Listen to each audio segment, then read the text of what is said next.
இது நம்ம கிச்சன். இது நம்ம கிச்சனில் நம்ம இன்னைக்கு என்ன பண்ண போகிறோம்னா முட்டைகோஸ் கடலை பருப்பு கறி பண்ண போகிறோம். அதுக்கு இப்போ தேவையான எண்ணெயை விட்டு கடலெண்ணெய் சாதம் நார்மல் கடலெண்ணெய், கடுகு ஜாஸ்தி இருக்கேன். கடுகு பொரியணும்.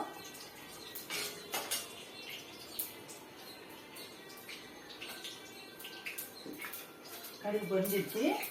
இப்போ 2 உடச்ச உளுத்தம் பருப்பை போடுறோம். இதில் 2 மிளகாத்தூளை போடுறோம். கொஞ்சம் கருவேப்பிலையை போடுறோம். பச்சை மிளகாயை போடுறோம்.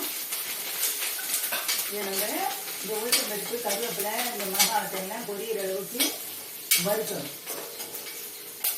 எண்ணெயில் இதை நல்லா ஃப்ரை பண்ணி வறுக்கணும். இது விட்டு வந்து கடலெண்ணெயில் தேங்காய் எண்ணெய் கூட விட்டு பண்ணலாம். தேங்காய் போட்ட கறிக்குனாக்கா தேங்காய் எண்ணெய் விட்டு பண்ணிங்கன்னா இன்னும் நல்லாயிருக்கும்.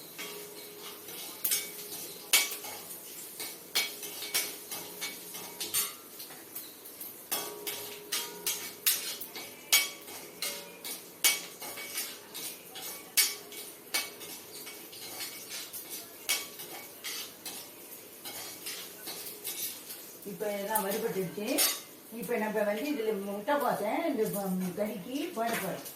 இப்போ இதுக்கு என்ன பண்ணணும் அப்படின்னா முட்டைக்கோசை பொடியாக நறுக்கி நல்லா அலசிட்டு இதில் கொஞ்சம் தேவையான அளவு பிடிச்சபடி கடலை பருப்பையும் போட்டு உப்பு மஞ்சள் பொடி போட்டு முழுகிற அளவுக்கு ஜலத்தை விட்டு ஒரே ஒரு விசில் விட்டு வேக விட்டு நம்ம வடியை வச்சுருக்கோம். இப்போ அதை இதில் போடுறோம். நம்ம இதுக்கு மறுபடியும் உப்பெல்லாம் போடணுங்கிற அவசியம் கிடையாது.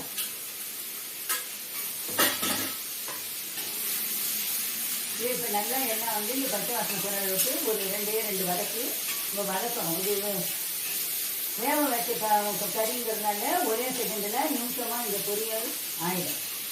இந்த கறிக்கு சில பேர் இதுக்கு வந்து தேங்காய் போட்ட கறிக்கு தேங்காய் விட்டு பண்ணுவா, சர்க்கரை போடுவா. நம்ம வந்து இதுக்கு தேவையான இதை போடுறோம். தேங்காயை போடுறோம். தேங்காயை போட்டுட்டு சுவிட்ச் ஆஃப் பண்ணிடும். அடுப்பை ஆஃப் பண்ணிடும். ஆஃப் பண்ணிவிட்டு இதை வந்து நம்ம இப்போ சர்விங் டிஷ்ஷுக்கு மாற்ற போகிறோம்.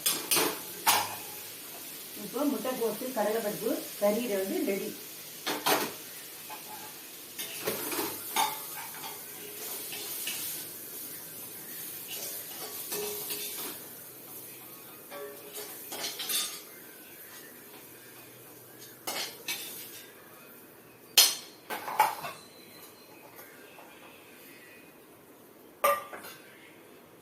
இப்போ வந்து முட்டைக்கோஸ் கடலைப்பருப்பு கறி வந்து ரெடி ஆகிடுச்சு. நீங்கள் எதையுமே செஞ்சு பாருங்க.